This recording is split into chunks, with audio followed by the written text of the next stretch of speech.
"Why, and how you've grown," she said, almost unbelievingly. A sigh followed on the words. Marilla felt a queer regret over Anne's inches. The child she had learned to love had vanished somehow, and here was this tall, serious-eyed girl of 15, with the thoughtful brows and the proudly poised little head, in her place. Marilla loved the girl as much as she had loved the child, but she was conscious of a queer, sorrowful sense of loss. And that night, when Anne had gone to prayer meeting with Diana, Marilla sat alone in the wintry twilight and indulged in the weakness of a cry. Matthew, coming in with a lantern, caught her at it and gazed at her in such consternation that Marilla had to laugh through her tears. "I was thinking about Anne," she explained. "She's got to be such a big girl, and she'll probably be away from us next winter. I'll miss her terrible." "She'll be able to come home often," comforted Matthew, to whom Anne was as yet and always would be the little, eager girl he had brought home from Bright River on that June evening 4 years before. "The branch railroad will be built to Carmody by that time. It won't be the same thing as having her here all the time," sighed Marilla gloomily, determined to enjoy her luxury of grief uncomforted. But there, men can't understand these things. There were other changes in, and no less real than the physical change. For one thing, she became much quieter. Perhaps she thought all the more and dreamed as much as ever, but she certainly talked less. Marilla noticed and commented on this also. "You don't chatter half as much as you used to, and nor use half as many big words. What has come over you?" Anne colored and laughed a little as she dropped her book and looked dreamily out of the window, where big fat red buds were bursting out on the creeper in response to the lure of the spring sunshine. "I don't know, I don't want to talk as much," she said, denting her chin thoughtfully with her forefinger. "It's nicer to think dear, pretty thoughts and keep them in one's heart, like treasures. I don't like to have them laughed at or wondered over. And somehow I don't want to use big words anymore. It's almost a pity, isn't it, now that I'm really growing big enough to say them if I did want to. It's fun to be almost grown up in some ways, but it's not the kind of fun I expected, Marilla. There's so much to learn and do and think that there isn't time for big words. Besides, Miss Stacy says the short ones are much stronger and better. She makes us write all our essays as simply as possible. It was hard at first. I was so used to crowding in all the fine big words I could think of, and I thought of any number of them. But I've got used to it now, and I see it's so much better. What has become of your story club? I haven't heard you speak of it for a long time. The story club isn't in existence any longer. We hadn't time for it, and anyhow I think we had got tired of it. It was silly to be writing about love and murder and elopements and mysteries. Miss Stacy sometimes has us write a story for training in composition, but she won't let us write anything but what might happen in Avonlea in our own lives, and she criticizes it very sharply and makes us criticize our own too. I never thought my compositions had so many faults until I began to look for them myself. I felt so ashamed I wanted to give up altogether, but Miss Stacy said I could learn to write well if I only trained myself to be my own severest critic. And so I am trying to. You've only 2 more months before the entrance, said Marilla. Do you think you'll be able to get through? Anne shivered. I don't know. Sometimes I think I'll be all right, and then I get horribly afraid. We've studied hard and Miss Stacy has drilled us thoroughly, but we mayn't get through for all that. We've each got a stumbling block. Mine is geometry, of course, and Jane's is Latin, and Ruby and Charlie's is algebra, and Josie's is arithmetic. Moody Spurgeon says he feels it in his bones that he is going to fail in English history. Miss Stacy is going to give us examinations in June just as hard as we'll have at the entrance and mark us just as strictly, so we'll have some idea. I wish it was all over, Marilla. It haunts me. Sometimes I wake up in the night and wonder what I'll do if I don't pass. Why, go to school next year and try again, said Marilla unconcernedly. Oh, I don't believe I'd have the heart for it. It would be such a disgrace to fail, especially if the others passed. And I get so nervous in an examination that I'm likely to make a mess of it. I wish I had nerves like Jane Andrews. Nothing rattles her. And sighed, and, dragging her eyes from the witcheries of the spring world, the beckoning day of breeze and blue, and the green things upspringing in the garden, buried herself resolutely in her book. There would be other springs, but if she did not succeed in passing the entrance, and felt convinced that she would never recover sufficiently to enjoy them. Chapter 32. The pass list is out with the end of June came the close of the term and the close of Miss Stacy's rule in Avonlea School. And Diana walked home that evening feeling very sober indeed. Red eyes and damp handkerchiefs bore convincing testimony to the fact that Miss Stacy's farewell words must have been quite as touching as Mr. Phillips's had been under similar circumstances 3 years before. Diana looked back at the schoolhouse from the foot of the spruce hill and sighed deeply. It does seem as if it was the end of everything, doesn't it? She said dismally. You oughtn't to feel half as badly as I do, said Anne, hunting vainly for a dry spot on her handkerchief. You'll be back again next winter, but I suppose I've left the dear old school forever, if I have good luck, that is. It won't be a bit the same. Miss Stacy won't be there, nor you nor Jane nor Ruby probably. I shall have to sit all alone, for I couldn't bear to have another desk made after you. Oh, we have had jolly times, haven't we, Anne? It's dreadful to think they're all over. 2 big tears rolled down by Diana's nose. If you would stop crying I could, said Anne imploringly. Just as soon as I put away my hanky I see you brimming up, and that starts me off again. As Mrs. Lynde says, if you can't be cheerful, be as cheerful as you can. After all, I dare say I'll be back next year. This is one of the times I know I'm not going to pass. They're getting alarmingly frequent. Why, you came out splendidly in the exams Miss Stacy gave. Yes, but those exams didn't make me nervous. When I think of the real thing, you can't imagine what a horrid cold fluttery feeling comes round my heart. And then my number is 13 and Josie Pye says it's so unlucky. I am not superstitious and I know it can make no difference. But still I wish it wasn't 13. I do wish I was going in with you, said Diana. Wouldn't we have a perfectly elegant time?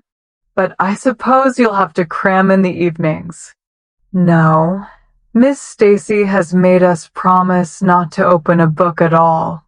She says it would only tire and confuse us, and we are to go out walking and not think about the exams at all and go to bed early. It's good advice, but I expect it will be hard to follow. Good advice is apt to be, I think. Prissy Andrews told me that she sat up half the night, every night of her entrance week and crammed for dear life, and I had determined to sit up at least as long as she did. It was so kind of your Aunt Josephine to ask me to stay at Beechwood while I'm in town. You'll write to me while you're in, won't you? I'll write Tuesday night and tell you how the first day goes. Promise, Dan. I'll be haunting the post office Wednesday, vowed Diana, and went to town the following Monday, and on Wednesday Diana haunted the post office, as agreed, and got her letter. Dearest Diana, wrote Anne, here it is Tuesday night, and I'm writing this in the library at Beechwood. Last night I was horribly lonesome all alone in my room and wished so much you were with me. I couldn't cram because I'd promised Miss Stacy not to, but it was as hard to keep from opening my history as it used to be to keep from reading a story before my lessons were learned. This morning Miss Stacy came for me and we went to the academy, calling for Jane and Ruby and Josie on our way. Ruby asked me to feel her hands, and they were as cold as ice. Josie said I looked as if I hadn't slept a wink, and she didn't believe I was strong enough to stand the grind of the teacher's course, even if I did get through. There are times and seasons even yet when I don't feel that I've made any great headway in learning to like Josie Pye. When we reached the academy, there were scores of students there from all over the island. The first person we saw was Moody Spurgeon sitting on the steps and muttering away to himself. Jane asked him what on earth he was doing, and he said he was repeating the multiplication table over and over to steady his nerves and for pity's sake not to interrupt him, because if he stopped for a moment he got frightened and forgot everything he ever knew. But the multiplication table kept all his facts firmly in their proper place. When we were assigned to our rooms, Miss Stacy had to leave us. Jane and I sat together, and Jane was so composed that I envied her. No need of the multiplication table for good, steady, sensible Jane. I wondered if I looked as I felt, and if they could hear my heart thumping clear across the room. Then a man came in and began distributing the English examination sheets. My hands grew cold then, and my head fairly whirled around as I picked it up. Just one awful moment, Diana, I felt exactly as I did 4 years ago when I asked Marilla if I might stay at Green Gables, and then everything cleared up in my mind, and my heart began beating again. I forgot to say that it had stopped altogether, for I knew I could do something with that paper anyhow. At noon we went home for dinner, and then back again for history in the afternoon. The history was a pretty hard paper, and I got dreadfully mixed up in the dates. Still, I think I did fairly well today. But oh, Diana, tomorrow the geometry exam comes off, and when I think of it, it takes every bit of determination I possess to keep from opening my Euclid. If I thought the multiplication table would help me any, I would recite it from now till tomorrow morning. I went down to see the other girls this evening. On my way, I met Moody Spurgeon wandering distractedly around. He said he knew he had failed in history, and he was born to be a disappointment to his parents, and he was going home on the morning train, and it would be easier to be a carpenter than a minister. Anyhow, I cheered him up and persuaded him to stay to the end, because it would be unfair to Miss Stacy if he didn't. Sometimes I have wished I was born a boy, but when I see Moody Spurgeon, I'm always glad I'm a girl and not his sister. Ruby was in hysterics when I reached their boarding house. She had just discovered a fearful mistake she had made in her English paper. When she recovered, we went uptown and had an ice cream. How we wished you had been with us. Oh, Diana, if only the geometry examination were over. But there, as Mrs. Lynde would say, the sun will go on rising and setting whether I fail in geometry or not. That is true, but not especially comforting. I think I'd rather it didn't go on if I failed. Yours devotedly, and the geometry examination and all the others were over in due time and arrived home on Friday evening, rather tired, but with an air of chastened triumph about her. Diana was over at Green Gables when she arrived, and they met as if they had been parted for years. "You old darling, it's perfectly splendid to see you back again. It seems like an age since you went to town and how did you get along?" "Pretty well, I think, in everything but the geometry. I don't know whether I passed in it or not, and I have a creepy, crawly presentiment that I didn't." "Oh, how good it is to be back. Green Gables is the dearest, loveliest spot in the world. How did the others do?" "The girls say they know they didn't pass, but I think they did pretty well. Josie says the geometry was so easy a child of 10 could do it. Moody Spurgeon still thinks he failed in history, and Charlie says he failed in algebra.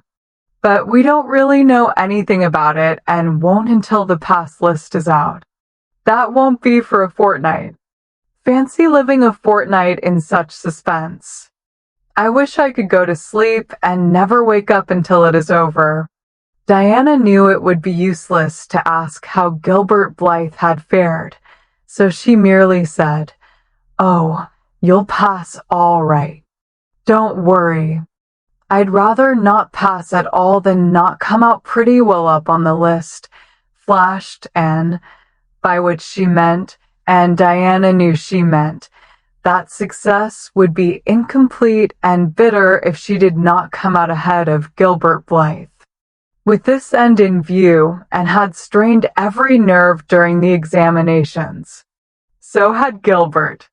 They had met and passed each other on the street a dozen times without any sign of recognition, and every time and had held her head a little higher and wished a little more earnestly that she had made friends with Gilbert when he asked her, and vowed a little more determinately to surpass him in the examination.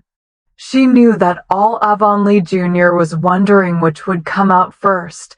She even knew that Jimmy Glover and Ned Wright had a bet on the question, and that Josie Pye had said there was no doubt in the world that Gilbert would be first.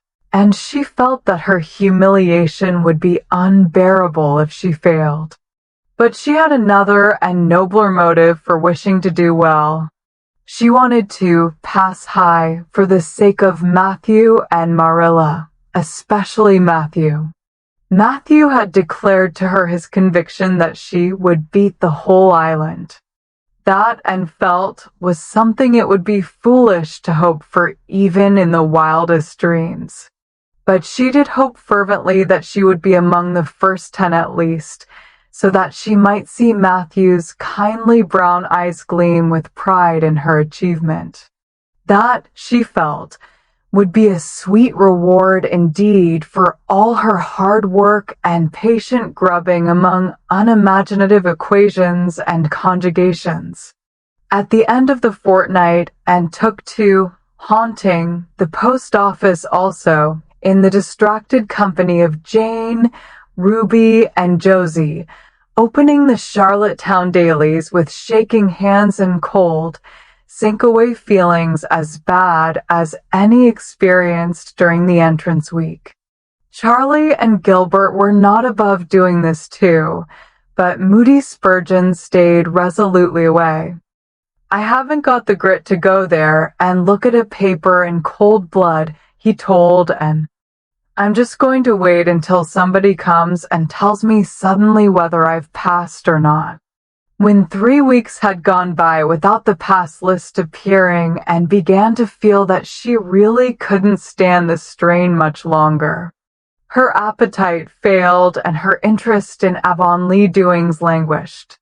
Mrs. Lynde wanted to know what else you could expect with a Tory superintendent of education at the head of affairs, and Matthew, noting Anne's paleness and indifference, and the lagging steps that bore her home from the post office every afternoon, began seriously to wonder if he hadn't better vote Grit at the next election. But one evening the news came, and was sitting at her open window, for the time forgetful of the woes of examinations and the cares of the world, as she drank in the beauty of the summer dusk, sweet-scented with flower breaths from the garden below and sibilant and rustling from the stir of poplars. The eastern sky above the firs was flushed faintly pink from the reflection of the west, and Anne was wondering dreamily if the spirit of color looked like that when she saw Diana come flying down through the firs, over the log bridge and up the slope, with a fluttering newspaper in her hand, and sprang to her feet, knowing at once what that paper contained. The pass list was out. Her head whirled and her heart beat until it hurt her. She could not move a step. It seemed an hour to her before Diana came rushing along the hall and burst into the room without even knocking, so great was her excitement. "And you've passed," she cried.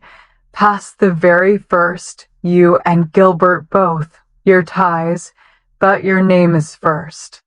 "Oh, I'm so proud." Diana flung the paper on the table and herself on Anne's bed, utterly breathless and incapable of further speech, and lighted the lamp, oversetting the match safe and using up half a dozen matches before her shaking hands could accomplish the task. Then she snatched up the paper. Yes, she had passed. There was her name at the very top of a list of 200. That moment was worth living for.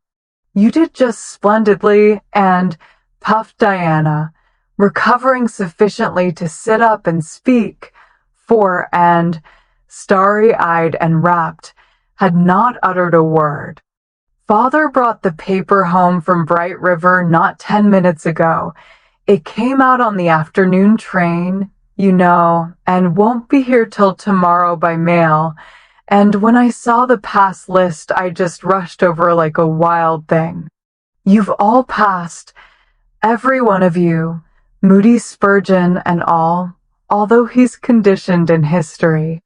Jane and Ruby did pretty well. They're halfway up, and so did Charlie. Josie just scraped through with 3 marks to spare, but you'll see she'll put on as many airs as if she'd led. Won't Miss Stacy be delighted? Oh, and what does it feel like to see your name at the head of a pass list like that? If it were me, I know I'd go crazy with joy. I am pretty near crazy as it is, but you're as calm and cool as a spring evening." "I'm just dazzled inside," said Anne. "I want to say 100 things, and I can't find words to say them in. I never dreamed of this. Yes, I did too, just once. I let myself think once, what if I should come out first, quakingly, you know, for it seemed so vain and presumptuous to think I could lead the island. Excuse me a minute, Diana. I must run right out to the field to tell Matthew. Then we'll go up the road and tell the good news to the others." They hurried to the hayfield below the barn where Matthew was coiling hay, and, as luck would have it, Mrs. Lynde was talking to Marilla at the lane fence. "Oh, Matthew," exclaimed Anne, "I've passed and I'm first or one of the first. I'm not vain, but I'm thankful." "Well now, I always said it," said Matthew, gazing at the pass list delightedly. "I knew you could beat them all easy. You've done pretty well, I must say," and said Marilla, trying to hide her extreme pride in and from Mrs. Rachel's critical eye. But that good soul said heartily, "I just guess she has done well, and far be it from me to be backward in saying it. You're a credit to your friends, and that's what, and we're all proud of you." That night, and who had wound up the delightful evening with a serious little talk with Mrs. Allen at the manse, knelt sweetly by her open window in a great sheen of moonshine and murmured a prayer of gratitude and aspiration that came straight from her heart. There was in it thankfulness for the past and reverent petition for the future, and when she slept on her white pillow her dreams were as fair and bright and beautiful as maidenhood might desire. Chapter 33. The hotel concert put on your white organdy, by all means, Anne advised Diana decidedly. They were together in the east gabled chamber. Outside it was only twilight, a lovely yellowish-green twilight with a clear blue cloudless sky. A big round moon, slowly deepening from her pallid luster into burnished silver, hung over the haunted wood. The air was full of sweet summer sounds, sleepy birds twittering, freakish breezes, faraway voices, and laughter. But in Anne's room the blind was drawn and the lamp lighted, for an important toilet was being made. The east gable was a very different place from what it had been on that night 4 years before, when Anne had felt its bareness penetrate to the marrow of her spirit with its inhospitable chill. Changes had crept in, Marilla conniving at them resignedly, until it was as sweet and dainty a nest as a young girl could desire. The velvet carpet with the pink roses and the pink silk curtains of Anne's early visions had certainly never materialized, but her dreams had kept pace with her growth, and it is not probable she lamented them. The floor was covered with a pretty matting, and the curtains that softened the high window and fluttered in the vagrant breezes were of pale green art muslin. The walls hung not with gold and silver brocade tapestry, but with a dainty apple blossom paper, were adorned with a few good pictures given and by Mrs. Allen. Miss Stacy's photograph occupied the place of honor, and made a sentimental point of keeping fresh flowers on the bracket under it. Tonight a spike of white lilies faintly perfumed the room like the dream of a fragrance. There was no mahogany furniture, but there was a white painted bookcase filled with books, a cushioned wicker rocker, a toilet table befrilled with white muslin, a quaint, gilt-framed mirror with chubby pink cupids and purple grapes painted over its arched top, that used to hang in the spare room, and a low white bed, and was dressing for a concert at the White Sands Hotel. The guests had got it up in aid of the Charlottetown Hospital, and had hunted out all the available amateur talent in the surrounding districts to help it along. Bertha Sampson and Pearl Clay of the White Sands Baptist Choir had been asked to sing a duet. Milton Clark of Newbridge was to give a violin solo. Winnie Adela Blair of Carmody was to sing a Scotch ballad. And Laura Spencer of Spencervale and Shirley of Avonlea were to recite. As Anne would have said at one time, it was an epic in her life, and she was deliciously athrill with the excitement of it.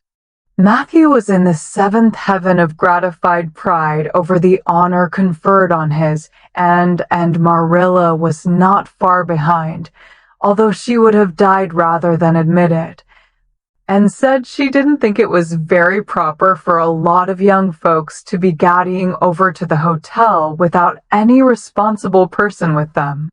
And Diana were to drive over with Jane Andrews and her brother Billy in their double-seated buggy, and several other Avonlea girls and boys were going too. There was a party of visitors expected out from town, and after the concert a supper was to be given to the performers. "Do you really think the organdy will be best?" queried Anne anxiously. "I don't think it's as pretty as my blue-flowered muslin, and it certainly isn't so fashionable. "But it suits you ever so much better," said Diana. "It's so soft and frilly and clinging. The muslin is stiff and makes you look too dressed up. But the organdy seems as if it grew on you." And sighed and yielded. Diana was beginning to have a reputation for notable taste in dressing, and her advice on such subjects was much sought after. She was looking very pretty herself on this particular night in a dress of the lovely wild rose pink, from which and was forever debarred. But she was not to take any part in the concert, so her appearance was of minor importance. All her pains were bestowed upon Anne, who, she vowed, must, for the credit of Avonlea, be dressed and combed and adorned to the Queen's taste. "Pull out that frill a little more. So, here, let me tie your sash. Now for your slippers. I'm going to braid your hair in 2 thick braids, and tie them halfway up with big white bows. No, don't pull out a single curl over your forehead, just have the soft part. There is no way you do your hair suits you so well, and Mrs. Allen says you look like a Madonna when you part it so. I shall fasten this little white house rose just behind your ear. There was just one on my bush, and I saved it for you. Shall I put my pearl beads on?" asked Anne. "Matthew brought me a string from town last week, and I know he'd like to see them on me." Diana pursed up her lips, put her black head on one side critically, and finally pronounced in favor of the beads, which were thereupon tied around Anne's slim milk-white throat.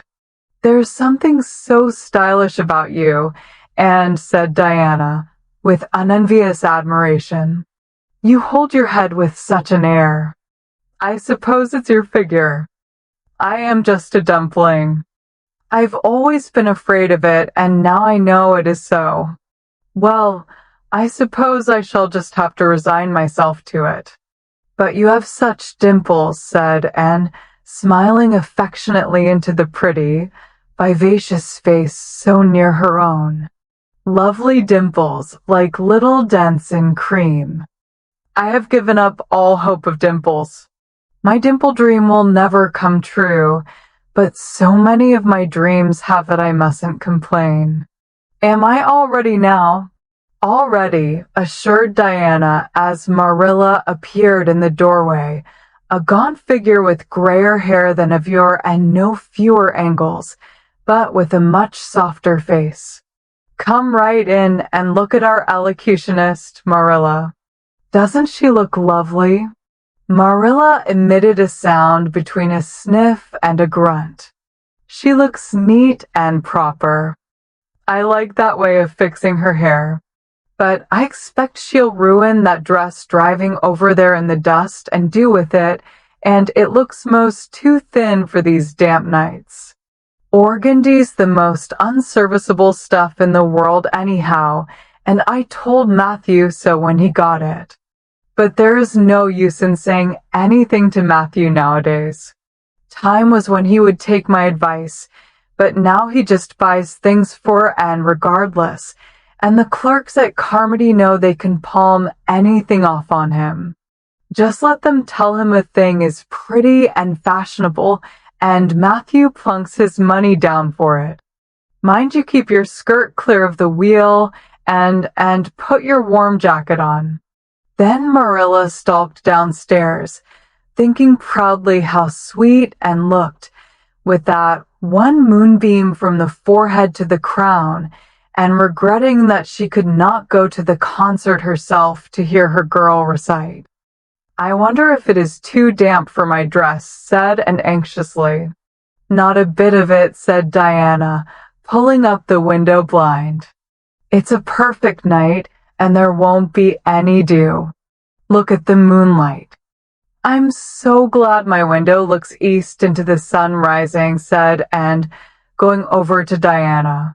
It's so splendid to see the morning coming up over those long hills and glowing through those sharp fir tops. It's new every morning, and I feel as if I washed my very soul in that bath of earliest sunshine.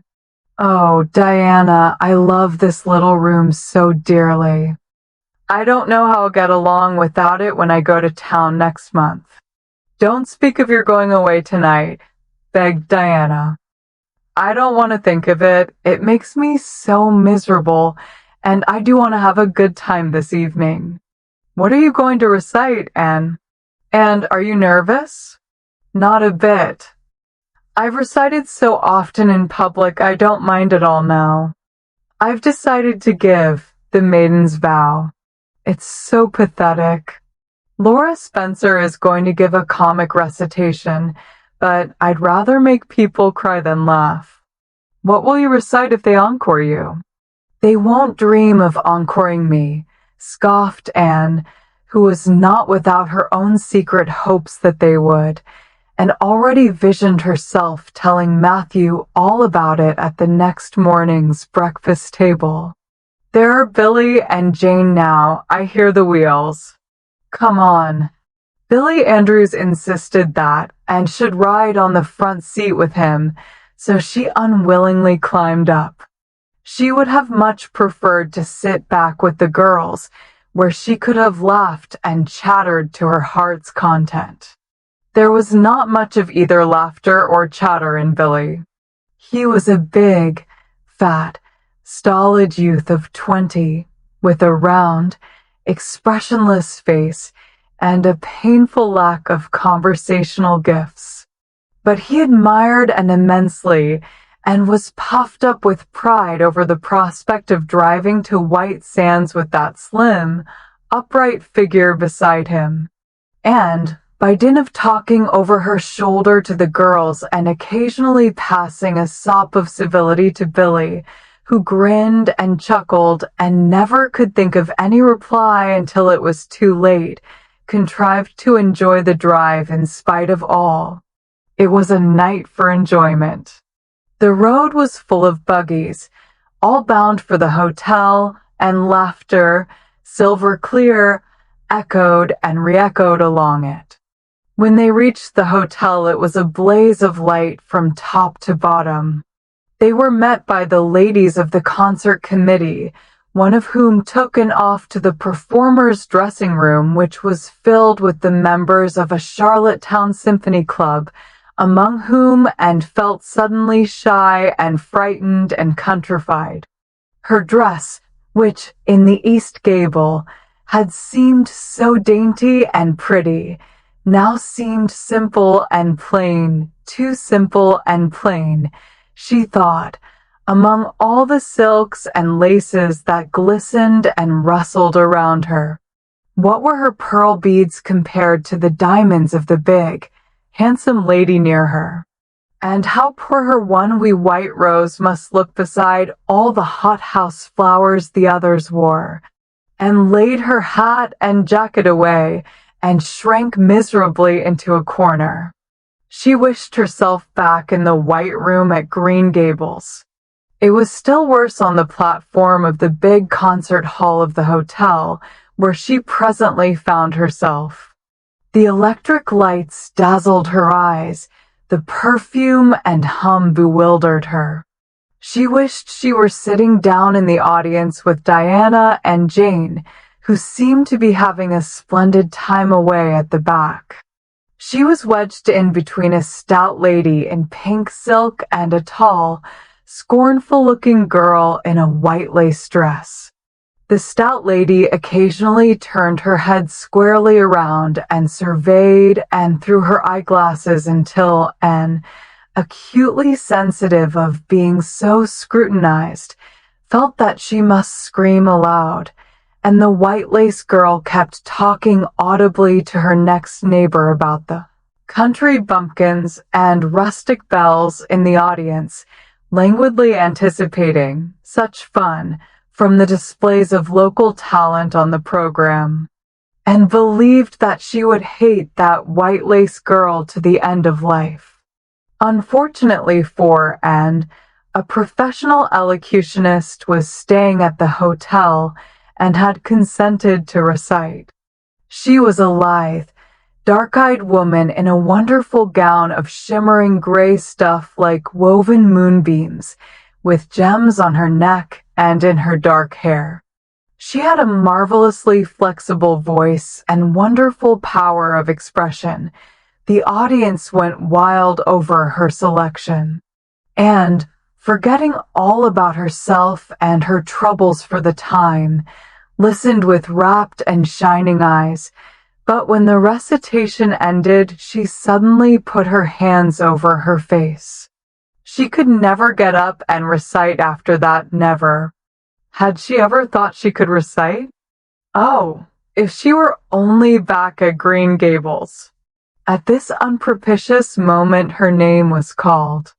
Somehow, and who did not notice the rather guilty little start of surprise the white-lace girl gave, and would not have understood the subtle compliment implied therein if she had got on her feet and moved dizzily out to the front. She was so pale that Diana and Jane, down in the audience, clasped each other's hands in nervous sympathy, and was the victim of an overwhelming attack of stage fright. Often as she had recited in public, she had never before faced such an audience as this, and the sight of it paralyzed her energies completely. Everything was so strange, so brilliant, so bewildering, the rows of ladies in evening dress, the critical faces, the whole atmosphere of wealth and culture about her. Very different this from the plain benches at the debating club, filled with the homely, sympathetic faces of friends and neighbors. These people, she thought, would be merciless critics. Perhaps, like the white-lace girl, they anticipated amusement from her rustic efforts. She felt helplessly ashamed and miserable. Her knees trembled, her heart fluttered. A horrible faintness came over her. Not a word could she utter, and the next moment she would have fled from the platform despite the humiliation which, she felt, must ever after be her portion if she did so. But suddenly, as her dilated, frightened eyes gazed out over the audience, she saw Gilbert Blythe away at the back of the room, bending forward with a smile on his face, a smile which seemed to and at once triumphant and taunting. In reality, it was nothing of the kind.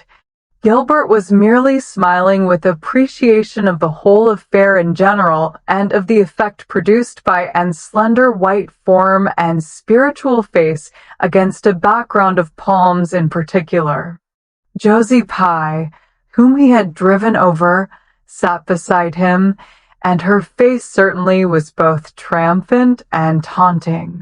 But Anne did not see Josie, and would not have cared if she had. She drew a long breath and flung her head up proudly, courage and determination tingling over her like an electric shock. She would not fail before Gilbert Blythe. He should never be able to laugh at her. Never, never. Her fright and nervousness vanished, and she began her recitation, her clear, sweet voice reaching to the farthest corner of the room without a tremor or a break. Self-possession was fully restored to her, and in the reaction from that horrible moment of powerlessness, she recited as she had never done before. When she finished, there were bursts of honest applause. And, stepping back to her seat, blushing with shyness and delight, found her hand vigorously clasped and shaken by the stout lady in pink silk. "My dear, you did splendidly," she puffed. "I've been crying like a baby. Actually, I have. They're encoring you. They're bound to have you back." "Oh, I can't go," said Anne confusedly. "But yet I must, or Matthew will be disappointed." He said they would encore me. Then don't disappoint Matthew, said the pink lady, laughing. Smiling, blushing, limpid-eyed, and tripped back and gave a quaint, funny little selection that captivated her audience still further. The rest of the evening was quite a little triumph for her. When the concert was over, the stout, pink lady, who was the wife of an American millionaire, took her under her wing and introduced her to everybody, and everybody was very nice to her. The professional elocutionist, Mrs. Evans, came and chatted with her, telling her that she had a charming voice and interpreted her selections beautifully. Even the white-lace girl paid her a languid little compliment.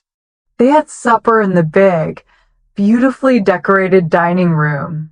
Diana and Jane were invited to partake of this also, since they had come with Anne, but Billy was nowhere to be found, having decamped in mortal fear of some such invitation.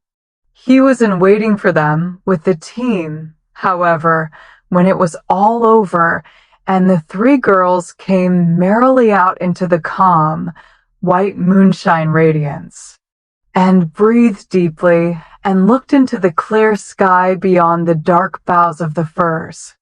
Oh, it was good to be out again in the purity and silence of the night. How great and still and wonderful everything was, with the murmur of the sea sounding through it, and the darkling cliffs beyond like grim giants guarding enchanted coasts. Hasn't it been a perfectly splendid time? Sighed Jane as they drove away. I just wish I was a rich American and could spend my summer at a hotel and wear jewels and low-neck dresses and have ice cream and chicken salad every blessed day. I'm sure it would be ever so much more fun than teaching school. And your recitation was simply great, although I thought at first you were never going to begin. I think it was better than Mrs. Evans's. Oh, no, don't say things like that, Jane said quickly, because it sounds silly. It couldn't be better than Mrs. Evans's, you know, for she is a professional, and I'm only a schoolgirl with a little knack of reciting. I'm quite satisfied if the people just liked mine pretty well. I've a compliment for you, and said Diana. At least I think it must be a compliment because of the tone he said it in. Part of it was anyhow. There was an American sitting behind Jane and me, such a romantic-looking man, with coal-black hair and eyes. Josie Pye says he is a distinguished artist, and that her mother's cousin in Boston is married to a man that used to go to school with him. Well, we heard him say, didn't we, Jane? Who is that girl on the platform with the splendid Titian hair? She has a face I should like to paint. There now, but what does Titian hair mean? Being interpreted, it means plain red, I guess, laughed Anne. Titian was a very famous artist who liked to paint red-haired women. Did you see all the diamonds those ladies wore? Sighed Jane. They were simply dazzling. Wouldn't you just love to be rich, girls? We are rich, said Anne staunchly. Why, we have 16 years to our credit, and we're happy as queens, and we've all got imaginations, more or less. Look at that sea. Girls, all silver and shadow and vision of things not seen. We couldn't enjoy its loveliness any more if we had millions of dollars and ropes of diamonds. You wouldn't change into any of those women if you could. Would you want to be that white lace girl and wear a sour look all your life, as if you'd been born turning up your nose at the world? Or the pink lady, kind and nice as she is, so stout and short that you'd really no figure at all? Or even Mrs. Evans with that sad look in her eyes? She must have been dreadfully unhappy sometime to have such a look. You know you wouldn't, Jane Andrews. I don't know exactly, said Jane, unconvinced.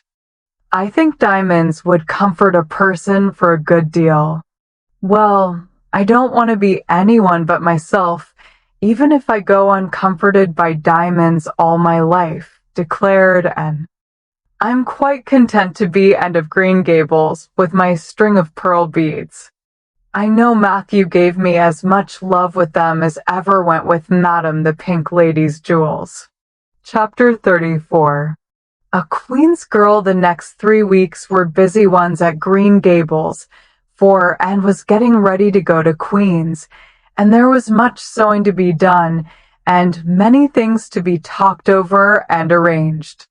Anne's outfit was ample and pretty, for Matthew saw to that, and Marilla for once made no objections whatever to anything he purchased or suggested. More, one evening she went up to the east gable with her arms full of a delicate pale green material. And here's something for a nice light dress for you.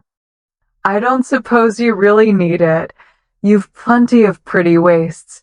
But I thought maybe you'd like something real dressy to wear if you were asked out anywhere of an evening in town, to a party or anything like that.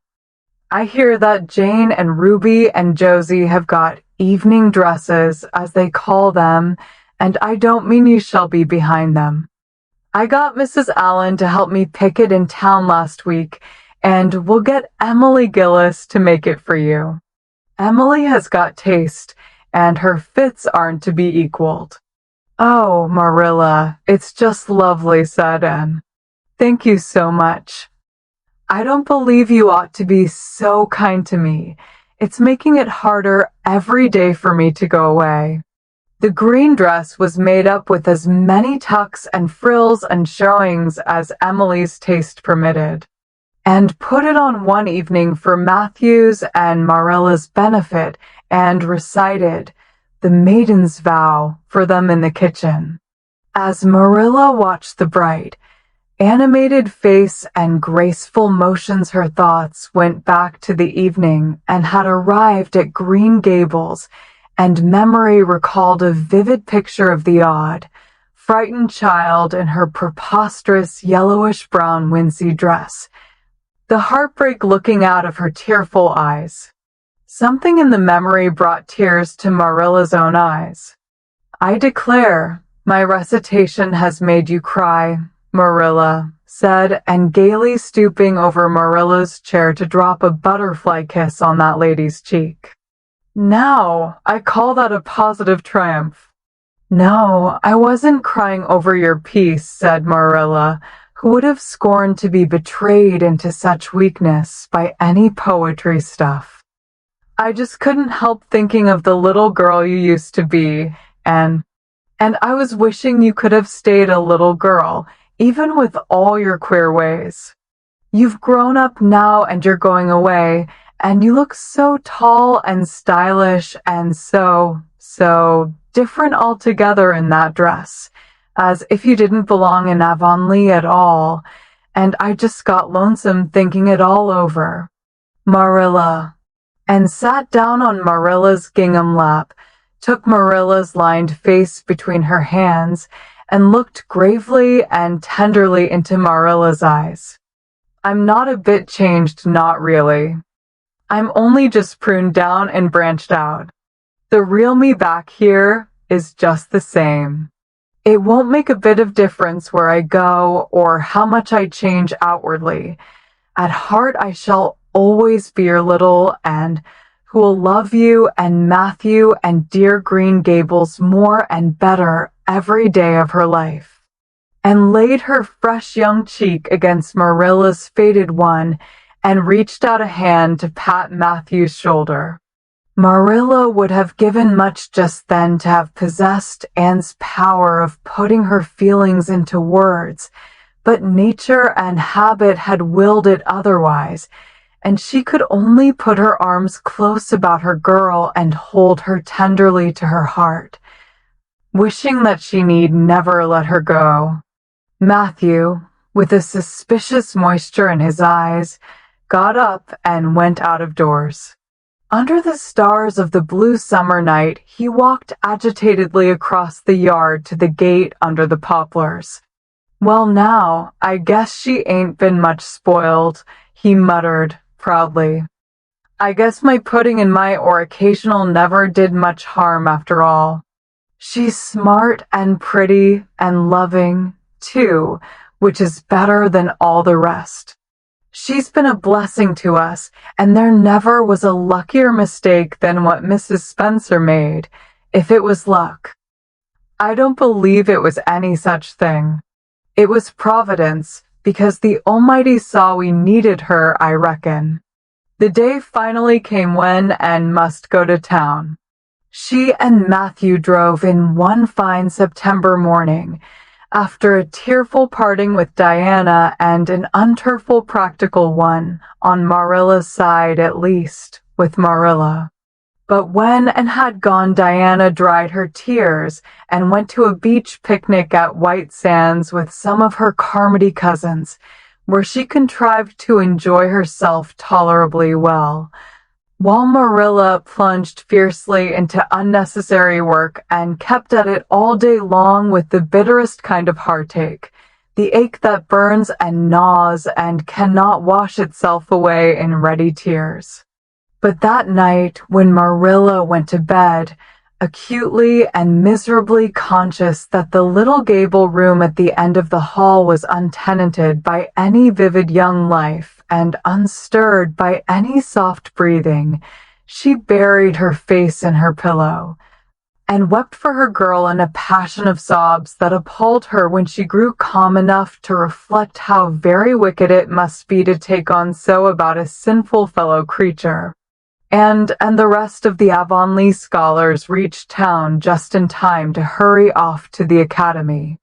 That first day passed pleasantly enough in a whirl of excitement, meeting all the new students, learning to know the professors by sight, and being assorted and organized into classes. And intended taking up the second year work being advised to do so by Miss Stacy, Gilbert Blythe elected to do the same.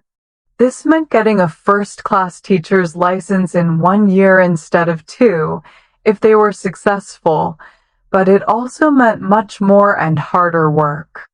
Jane, Ruby, Josie, Charlie, and Moody Spurgeon, not being troubled with the stirrings of ambition, were content to take up this second-class work, and was conscious of a pang of loneliness when she found herself in a room with 50 other students, not one of whom she knew, except the tall, brown-haired boy across the room, and knowing him in the fashion she did not help her much, as she reflected pessimistically. Yet she was undeniably glad that they were in the same class. The old rivalry could still be carried on, and would hardly have known what to do if it had been lacking. "I wouldn't feel comfortable without it," she thought. "Gilbert looks awfully determined. I suppose he's making up his mind, here and now, to win the medal. What a splendid chin he has. I never noticed it before. I do wish Jane and Ruby had gone in for first class, too. I suppose I won't feel so much like a cat in a strange garret when I get acquainted, though. I wonder which of the girls here are going to be my friends. It's really an interesting speculation. Of course I promised Diana that no Queen's girl, no matter how much I liked her, should ever be as dear to me as she is, but I've lots of second-best affections to bestow. I like the look of that girl with the brown eyes and the crimson waist. She looks vivid and red-rosy. There's that pale, fair one gazing out of the window. She has lovely hair and looks as if she knew a thing or two about dreams. I'd like to know them both, know them well enough to walk with my arm about their waists and call them nicknames. But just now I don't know them and they don't know me and probably don't want to know me particularly. Oh, it's lonesome. It was lonesomer still when Anne found herself alone in her hall bedroom that night at twilight. She was not to board with the other girls, who all had relatives in town to take pity on them. Miss Josephine Barry would have liked to board her, but Beechwood was so far from the academy that it was out of the question. So Miss Barry hunted up a boarding house, assuring Matthew and Marilla that it was the very place for Anne. The lady who keeps it is a reduced gentlewoman, explained Miss Barry. Her husband was a British officer, and she is very careful what sort of boarders she takes, and will not meet with any objectionable persons under her roof. The table is good, and the house is near the academy, in a quiet neighborhood. All this might be quite true, and indeed proved to be so, but it did not materially help, and in the first agony of homesickness that seized upon her, she looked dismally about her narrow little room, with its dull-papered, pictureless walls, its small iron bedstead and empty bookcase, and a horrible choke came into her throat as she thought of her own white room at Green Gables, where she would have the pleasant consciousness of a great green still outdoors, of sweet peas growing in the garden, and moonlight falling on the orchard, of the brook below the slope and the spruce boughs tossing in the night wind beyond it, of a vast starry sky, and the light from Diana's window shining out through the gap in the trees. Here there was nothing of this, and knew that outside of her window was a hard street, with a network of telephone wires shutting out the sky, the tramp of alien feet, and 1,000 lights gleaming on stranger faces. She knew that she was going to cry and fought against it. I won't cry. It's silly and weak. There's the third tear splashing down by my nose. There are more coming. I must think of something funny to stop them. But there's nothing funny except what is connected with Avonlea, and that only makes things worse. 5. I'm going home next Friday, but that seems 100 years away. Oh, Matthew is nearly home by now, and Marilla is at the gate, looking down the lane for him. 6, 7, 8. Oh, there's no use in counting them. They're coming in a flood presently. I can't cheer up. I don't want to cheer up. It's nicer to be miserable. The flood of tears would have come, no doubt, had not Josie Pye appeared at that moment, in the joy of seeing a familiar face, and forgot that there had never been much love lost between her and Josie. As a part of Avonlea life, even a Pye was welcome.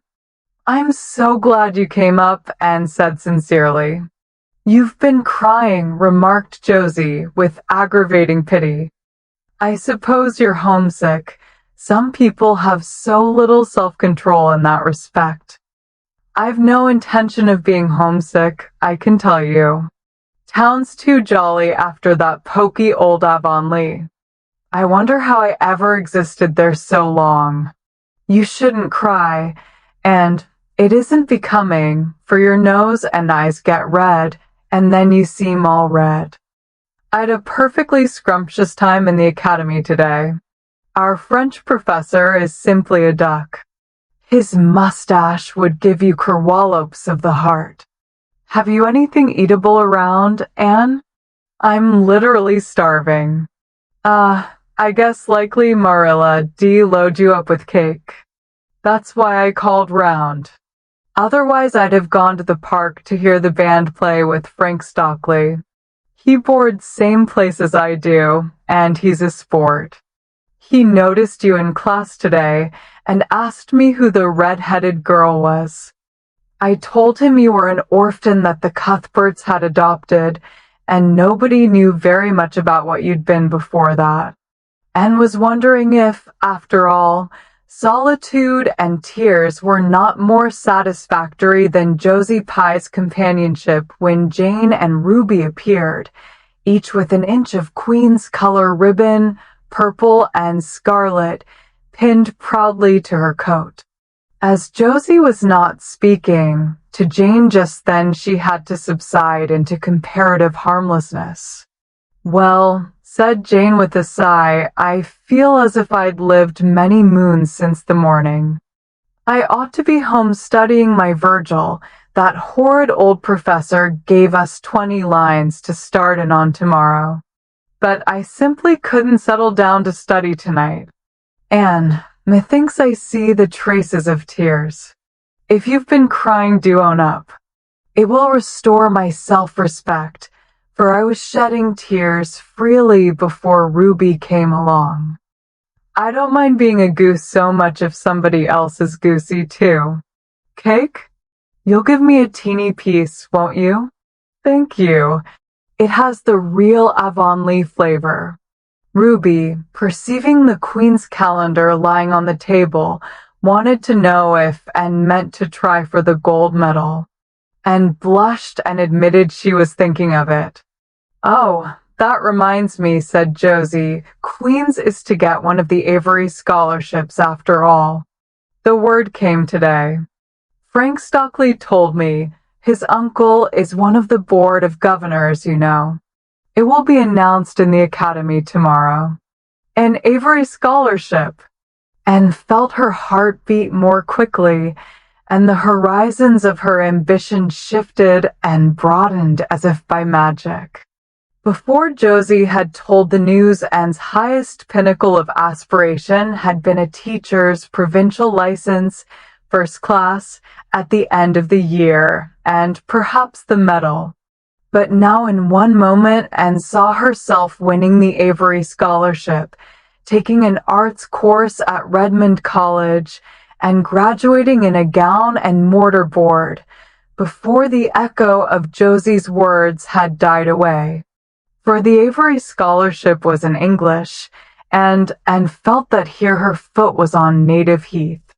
A wealthy manufacturer of New Brunswick had died and left part of his fortune to endow a large number of scholarships to be distributed among the various high schools and academies of the maritime provinces, according to their respective standings. There had been much doubt whether one would be allotted to Queen's, but the matter was settled at last, and at the end of the year the graduate who made the highest mark in English and English literature would win the scholarship. $250 a year for 4 years at Redmond College. No wonder that Anne went to bed that night with tingling cheeks. "I'll win that scholarship if hard work can do it," she resolved. "Wouldn't Matthew be proud if I got to be a BA? Oh, it's delightful to have ambitions. I'm so glad I have such a lot. And there never seems to be any end to them. That's the best of it. Just as soon as you attain to one ambition, you see another one glittering higher up still. It does make life so interesting." Chapter 35. The winter at Queen's and homesickness wore off, greatly helped in the wearing by her weekend visits home. As long as the open weather lasted, the Avonlea students went out to Carmody on the New Branch Railway every Friday night. Diana and several other Avonlea young folks were generally on hand to meet them, and they all walked over to Avonlea in a merry party, and thought those Friday evening gypsyings over the autumnal hills in the crisp golden air, with the home lights of Avonlea twinkling beyond, were the best and dearest hours in the whole week. Gilbert Blythe nearly always walked with Ruby Gillis and carried her satchel for her. Ruby was a very handsome young lady, now thinking herself quite as grown up as she really was. She wore her skirts as long as her mother would let her and did her hair up in town, though she had to take it down when she went home. She had large, bright blue eyes, a brilliant complexion, and a plump, showy figure. She laughed a great deal, was cheerful and good-tempered, and enjoyed the pleasant things of life frankly. "But I shouldn't think she was the sort of girl Gilbert would like," whispered Jane to Anne. And did not think so either, but she would not have said so for the Avery scholarship. She could not help thinking, too, that it would be very pleasant to have such a friend as Gilbert to jest and chatter with and exchange ideas about books and studies and ambitions. Gilbert had ambitions, she knew, and Ruby Gillis did not seem the sort of person with whom such could be profitably discussed. There was no silly sentiment in Anne's ideas concerning Gilbert. Boys were to her, when she thought about them at all, merely possible good comrades. If she and Gilbert had been friends, she would not have cared how many other friends he had nor with whom he walked. She had a genius for friendship.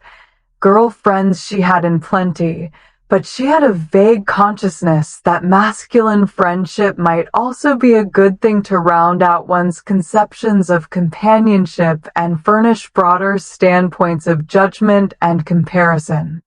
Not that Anne could have put her feelings on the matter into just such clear definition, but she thought that if Gilbert had ever walked home with her from the train, over the crisp fields and along the ferny byways, they might have had many and merry and interesting conversations about the new world that was opening around them and their hopes and ambitions therein.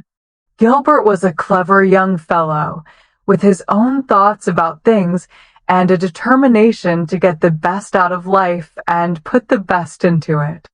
Ruby Gillis told Jane Andrews that she didn't understand half the things Gilbert Blythe said. He talked just like and Shirley did when she had a thoughtful fit on, and for her part she didn't think it any fun to be bothering about books and that sort of thing when you didn't have to. Frank Stockley had lots more dash and go, but then he wasn't half as good-looking as Gilbert, and she really couldn't decide which she liked best. In the academy, and gradually drew a little circle of friends about her, thoughtful, imaginative, ambitious students like herself. With the rose-red girl, Stella Maynard, and the dream girl, Priscilla Grant, she soon became intimate, finding the latter pale, spiritual-looking maiden to be full to the brim of mischief and pranks and fun, while the vivid, black-eyed Stella had a heart full of wistful dreams and fancies, as aerial and rainbow-like as Anne's own. After the Christmas holidays, the Avonlea students gave up going home on Fridays and settled down to hard work. By this time, all the Queen's scholars had gravitated into their own places in the ranks, and the various classes had assumed distinct and settled shadings of individuality. Certain facts had become generally accepted. It was admitted that the medal contestants had practically narrowed down to 3: Gilbert Blythe, Anne Shirley, and Lewis Wilson. The Avery scholarship was more doubtful, any one of a certain 6 being a possible winner. The bronze medal for mathematics was considered as good as won by a fat, funny little up-country boy with a bumpy forehead and a patched coat. Ruby Gillis was the handsomest girl of the year at the academy. In the second-year classes, Stella Maynard carried off the palm for beauty, with small but critical minority in favor of Anne Shirley. Ethel Marr was admitted by all competent judges to have the most stylish modes of hairdressing, and Jane Andrews, plain, plodding, conscientious Jane, carried off the honors in the domestic science course. Even Josie Pye attained a certain preeminence as the sharpest-tongued young lady in attendance at Queen's. So it may be fairly stated that Miss Stacy's old pupils held their own in the wider arena of the academical course, and worked hard and steadily. Her rivalry with Gilbert was as intense as it had ever been in Avonlea school, although it was not known in the class at large, but somehow the bitterness had gone out of it, and no longer wished to win for the sake of defeating Gilbert, rather for the proud consciousness of a well-won victory over a worthy foeman. It would be worthwhile to win, but she no longer thought life would be insupportable if she did not. In spite of lessons, the students found opportunities for pleasant times, and spent many of her spare hours at Beechwood, and generally ate her Sunday dinners there, and went to church with Miss Barry. The latter was, as she admitted, growing old, but her black eyes were not dim, nor the vigor of her tongue in the least abated. But she never sharpened the latter on Anne, who continued to be a prime favorite with the critical old lady. "That Anne girl improves all the time," she said. "I get tired of other girls. There is such a provoking and eternal sameness about them, and has as many shades as a rainbow, and every shade is the prettiest while it lasts. I don't know that she is as amusing as she was when she was a child, but she makes me love her, and I like people who make me love them. It saves me so much trouble in making myself love them." Then, almost before anybody realized it, spring had come. Out in Avonlea, the Mayflowers were peeping pinkly out on the sere barrens where snow wreaths lingered, and the mist of green was on the woods and in the valleys. But in Charlottetown, harassed Queen's students thought and talked only of examinations. "It doesn't seem possible that the term is nearly over," said Anne. "Why, last fall it seemed so long to look forward to, a whole winter of studies and classes. And here we are, with the exams looming up next week. Girls, sometimes I feel as if those exams meant everything, but when I look at the big buds swelling on those chestnut trees and the misty blue air at the end of the streets, they don't seem half so important." Jane and Ruby and Josie, who had dropped in, did not take this view of it. To them, the coming examinations were constantly very important indeed, far more important than chestnut buds or Maytime hazes.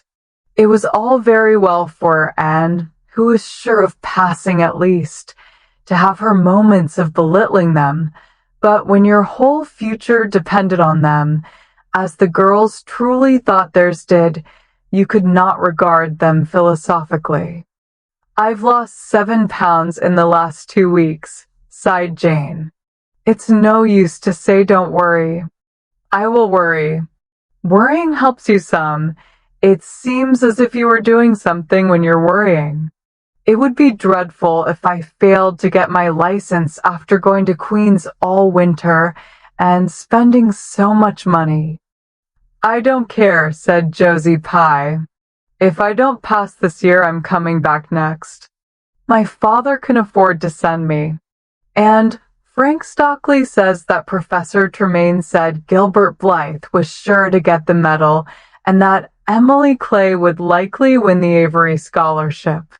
"That may make me feel badly tomorrow," Josie laughed, Anne, "but just now I honestly feel that as long as I know the violets are coming out all purple down in the hollow below Green Gables, and that little ferns are poking their heads up in Lover's Lane, it's not a great deal of difference whether I win the Avery or not.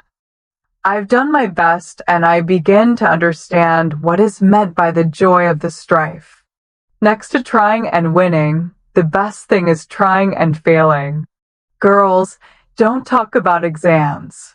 Look at that arch of pale green sky over those houses and picture to yourself what it must look like over the purply dark beech woods back of Avonlea."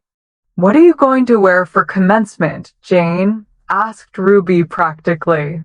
Jane and Josie both answered at once, and the chatter drifted into a side eddy of fashions. But Anne, with her elbows on the windowsill, her soft cheek laid against her clasped hands, and her eyes filled with visions, looked out unheedingly across city roof and spire to that glorious dome of sunset sky, and wove her dreams of a possible future from the golden tissue of youth's own optimism. All the beyond was hers, with its possibilities lurking rosily in the oncoming years, each year a rose of promise to be woven into an immortal chaplet. Chapter 36. The glory and the dream on the morning when the final results of all the examinations were to be posted on the bulletin board at Queen's, and Jane walked down the street together. Jane was smiling and happy. Examinations were over, and she was comfortably sure she had made a pass at least. Further considerations troubled Jane not at all. She had no soaring ambitions and consequently was not affected with the unrest attendant thereon.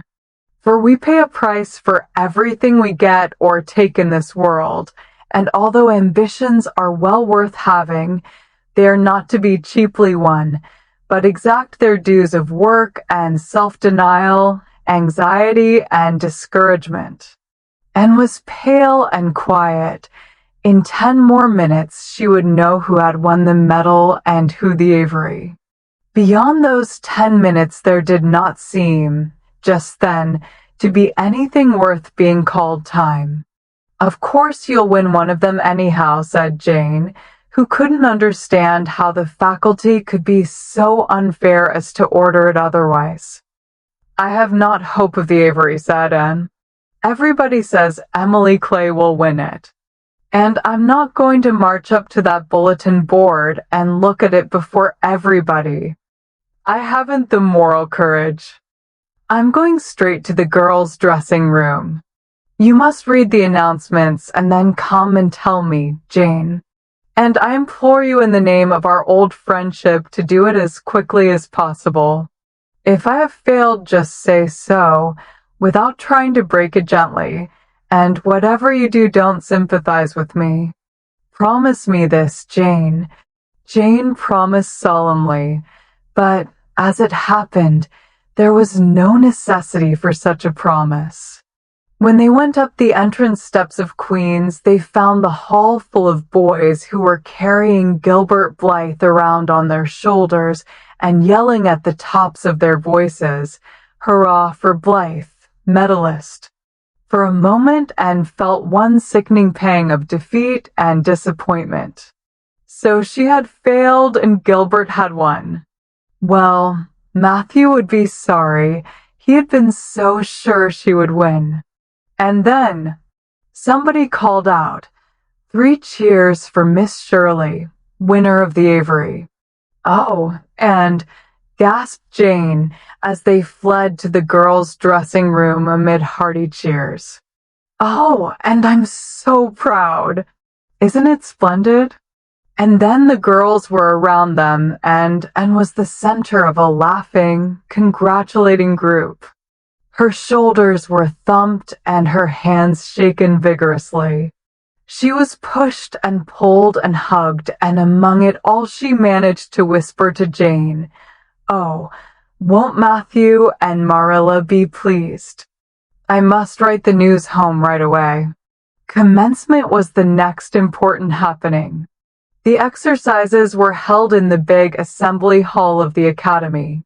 Addresses were given, essays read, songs sung, the public award of diplomas, prizes, and medals made.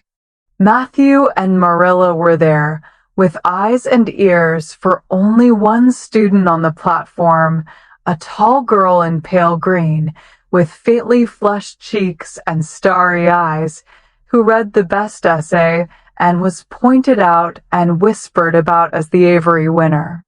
"Reckon you're glad we kept her, Marilla," whispered Matthew, speaking for the first time since he had entered the hall, when Anne had finished her essay. "It's not the first time I've been glad," retorted Marilla. "You do like to rub things in, Matthew Cuthbert." Miss Barry, who was sitting behind them, leaned forward and poked Marilla in the back with her parasol. "Aren't you proud of that, Anne girl?" "I am," she said, and went home to Avonlea with Matthew and Marilla that evening. She had not been home since April, and she felt that she could not wait another day. The apple blossoms were out, and the world was fresh and young. Diana was at Green Gables to meet her. In her own white room, where Marilla had set a flowering house rose on the windowsill, and looked about her and drew a long breath of happiness. "Oh, Diana, it's so good to be back again. It's so good to see those pointed firs coming out against the pink sky and that white orchard and the old Snow Queen. Isn't the breath of the mint delicious? And that tea rose, why, it's a song and a hope and a prayer all in one. And it's good to see you again, Diana." "I thought you liked that Stella Maynard better than me," said Diana reproachfully. "Josie Pye told me you did. Josie said you were infatuated with her," and laughed and pelted Diana with the faded June lilies of her bouquet. "Stella Maynard is the dearest girl in the world except one, and you are that one, Diana," she said. "I love you more than ever, and I've so many things to tell you. But just now I feel as if it were joy enough to sit here and look at you. I'm tired, I think, tired of being studious and ambitious. I mean to spend at least 2 hours tomorrow lying out in the orchard grass, thinking of absolutely nothing. You've done splendidly, Anne. I suppose you won't be teaching now that you've won the Avery." "No. I'm going to Redmond in September. Doesn't it seem wonderful? I'll have a brand new stock of ambition laden by that time after 3 glorious, golden months of vacation. Jane and Ruby are going to teach. Isn't it splendid to think we all got through even to Moody Spurgeon and Josie Pye? The Newbridge trustees have offered Jane their school already," said Diana. "Gilbert Blythe is going to teach too. He has to. His father can't afford to send him to college next year, after all, so he means to earn his own way through. I expect he'll get the school here if Miss Ames decides to leave." Anne felt a queer little sensation of dismayed surprise. She had not known this. She had expected that Gilbert would be going to Redmond also. What would she do without their inspiring rivalry? Would not work, even at a coeducational college with a real degree in prospect, be rather flat without her friend the enemy? The next morning at breakfast it suddenly struck, and that Matthew was not looking well. Surely he was much grayer than he had been a year before. "Marilla," she said hesitatingly when he had gone out, "is Matthew quite well?" "No, he isn't," said Marilla in a troubled tone. "He's had some real bad spells with his heart this spring, and he won't spare himself a mite. I've been real worried about him, but he's some better this while back, and we've got a good hired man, so I'm hoping he'll kind of rest and pick up. Maybe he will now you're home. You always cheer him up," and leaned across the table and took Marilla's face in her hands. "You are not looking as well yourself as I'd like to see you, Marilla. You look tired. I'm afraid you've been working too hard. You must take a rest, now that I'm home. I'm just going to take this one day off to visit all the dear old spots and hunt up my old dreams, and then it will be your turn to be lazy while I do the work." Marilla smiled affectionately at her girl. "It's not the work, it's my head. I've got a pain so often now, behind my eyes. Dr. Spencer's been fussing with glasses, but they don't do me any good. There is a distinguished oculist coming to the island the last of June, and the doctor says I must see him. I guess I'll have to. I can't read or sew with any comfort now. Well, and you've done real well at Queen's, I must say. To take first-class license in 1 year and win the Avery Scholarship. Well, Mrs. Lynde says pride goes before a fall, and she doesn't believe in the higher education of women at all. She says it unfits them for woman's true sphere. I don't believe a word of it. Speaking of Rachel reminds me, did you hear anything about the Abbey Bank lately? Anne. I heard it was shaky, answered Anne. Why? That is what Rachel said. She was up here one day last week and said there was some talk about it. Matthew felt real worried. All we have saved is in that bank every penny.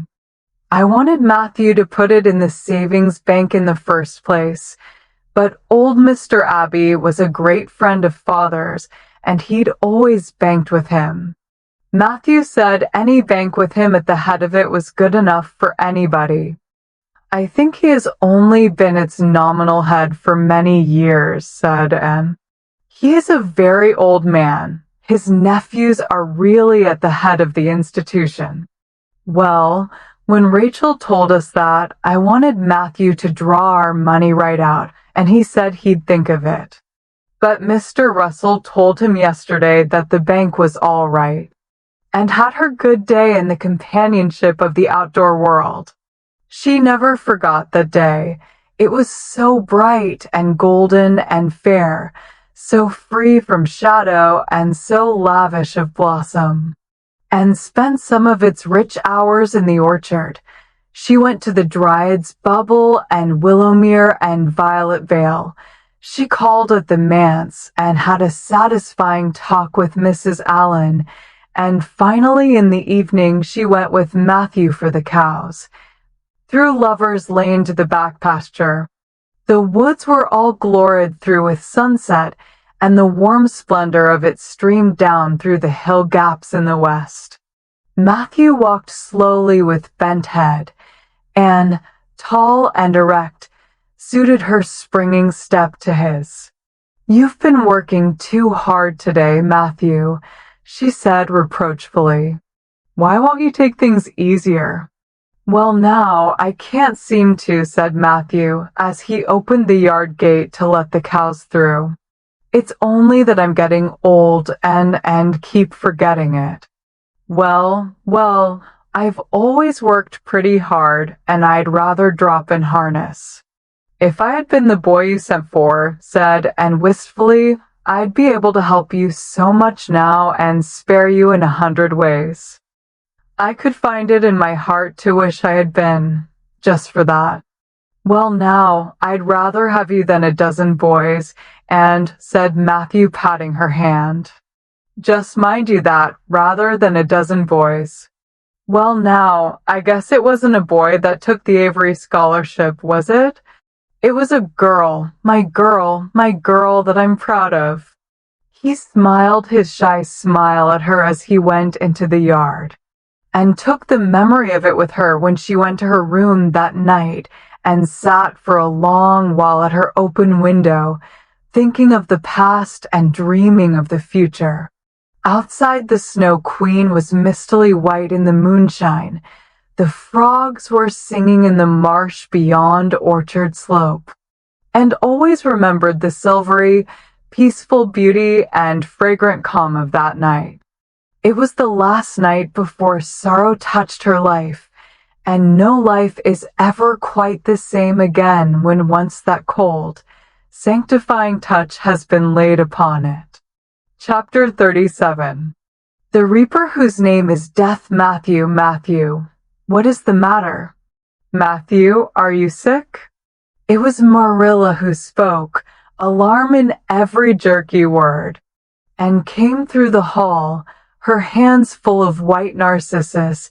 It was long before Anne could love the sight or odor of white narcissus again. in time to hear her and to see Matthew standing in the porch doorway, a folded paper in his hand, and his face strangely drawn and gray, and dropped her flowers and sprang across the kitchen to him at the same moment as Marilla. They were both too late. Before they could reach him, Matthew had fallen across the threshold. "He's fainted," gasped Marilla. "And run for Martin, quick, quick. He's at the barn." Martin, the hired man, who had just driven home from the post office, started at once for the doctor, calling at Orchard Slope on his way to send Mr. and Mrs. Barry over. Mrs. Lynde, who was there on an errand, came too. They found Anne and Marilla distractedly trying to restore Matthew to consciousness. Mrs. Lynde pushed them gently aside, tried his pulse, and then laid her ear over his heart. She looked at their anxious faces sorrowfully, and the tears came into her eyes. "Oh, Marilla," she said gravely, "I don't think we can do anything for him." "Mrs. Lynde, you can't think Matthew is, and could not say the dreadful word." She turned sick and pallid. "Child, yes, I'm afraid of it. Look at his face. When you've seen that look as often as I have, you'll know what it means." And looked at the still face, and there beheld the seal of the Great Presence. When the doctor came, he said that death had been instantaneous and probably painless, caused in all likelihood by some sudden shock. The secret of the shock was discovered to be in the paper Matthew had held and which Martin had brought from the office that morning. It contained an account of the failure of the Abbey Bank. The news spread quickly through Avonlea, and all-day friends and neighbors thronged Green Gables and came and went on errands of kindness for the dead and living. For the first time shy, quiet Matthew Cuthbert was a person of central importance. The white majesty of death had fallen on him and set him apart as one crowned. When the calm night came softly down over Green Gables, the old house was hushed and tranquil. In the parlor lay Matthew Cuthbert in his coffin, his long gray hair framing his placid face, on which there was a little kindly smile as if he but slept, dreaming pleasant dreams. There were flowers about him, sweet old-fashioned flowers which his mother had planted in the homestead garden in her bridal days, and for which Matthew had always had a secret, wordless love, and had gathered them and brought them to him, her anguished, tearless eyes burning in her white face. It was the last thing she could do for him. The Barrys and Mrs. Lynde stayed with them that night.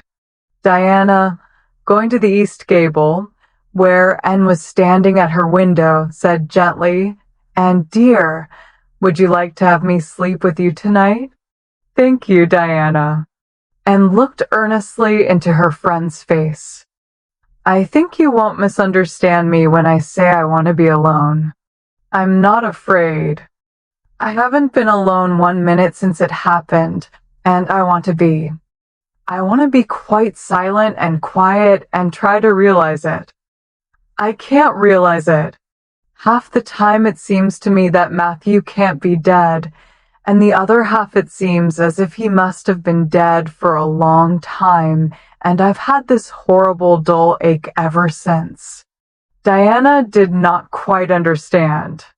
Marilla's impassioned grief, breaking all the bounds of natural reserve and lifelong habit in its stormy rush, she could comprehend better than Anne's tearless agony. But she went away kindly, leaving Anne alone to keep her first vigil with sorrow, and hoped that the tears would come in solitude. It seemed to her a terrible thing that she could not shed a tear for Matthew, whom she had loved so much and who had been so kind to her, Matthew, who had walked with her last evening at sunset and was now lying in the dim room below with that awful peace on his brow. But no tears came at first, even when she knelt by her window in the darkness and prayed, looking up to the stars beyond the hills. No tears, only the same horrible dull ache of misery that kept on aching until she fell asleep, worn out with the day's pain and excitement. In the night she awakened, with the stillness and the darkness about her, and the recollection of the day came over her like a wave of sorrow. She could see Matthew's face smiling at her as he had smiled when they parted at the gate that last evening.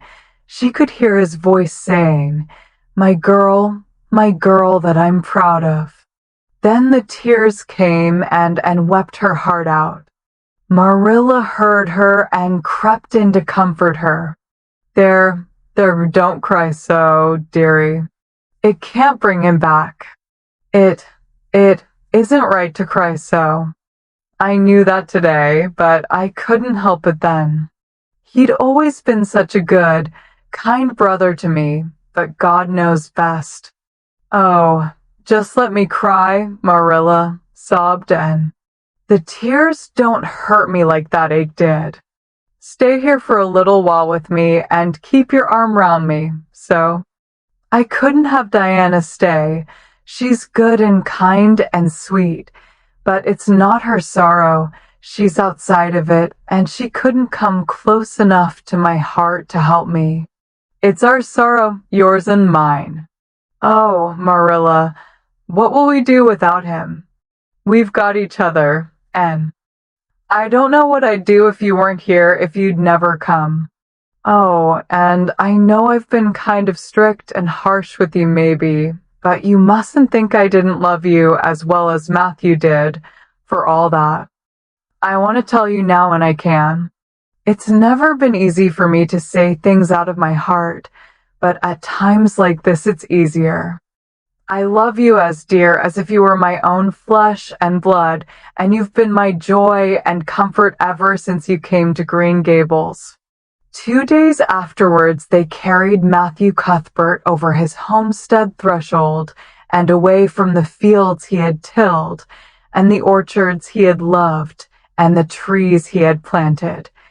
And then Avonlea settled back to its usual placidity, and even at Green Gables affairs slipped into their old groove, and work was done and duties fulfilled with regularity as before, although always with the aching sense of loss in all familiar things. And, new to grief, thought it almost sad that it could be so, that they could go on in the old way without Matthew. She felt something like shame and remorse when she discovered that the sunrises behind the firs and the pale pink buds opening in the garden gave her the old inrush of gladness when she saw them. That Diana's visits were pleasant to her, and that Diana's merry words and ways moved her to laughter and smiles, that, in brief, the beautiful world of blossom and love and friendship had lost none of its power to please her fancy and thrill her heart. That life still called to her with many insistent voices. It seems like disloyalty to Matthew, somehow, to find pleasure in these things now that he is gone, she said wistfully to Mrs. Allen one evening when they were together in the manse garden. I miss him so much all the time, and yet, Mrs. Allen, the world and life seem very beautiful and interesting to me for all. Today Diana said something funny and I found myself laughing. I thought when it happened I could never laugh again, and it somehow seems as if I oughtn't to. When Matthew was here he liked to hear you laugh, and he liked to know that you found pleasure in the pleasant things around you, said Mrs. Allen gently. He is just away now, and he likes to know it just the same. I am sure we should not shut our hearts against the healing influences that nature offers us. But I can understand your feeling. I think we all experience the same thing. We resent the thought that anything can please us when someone we love is no longer here to share the pleasure with us, and we almost feel as if we were unfaithful to our sorrow when we find our interest in life returning to us. I was down to the graveyard to plant a rose bush on Matthew's grave this afternoon, said Anne dreamily. I took a slip of the little white Scotch rosebush his mother brought out from Scotland long ago. Matthew always liked those roses the best. They were so small and sweet on their thorny stems. It made me feel glad that I could plant it by his grave, as if I were doing something that must please him in taking it there to be near him. I hope he has roses like them in heaven. Perhaps the souls of all those little white roses that he has loved so many summers were all there to meet him. I must go home now. Marilla is all alone and she gets lonely at twilight.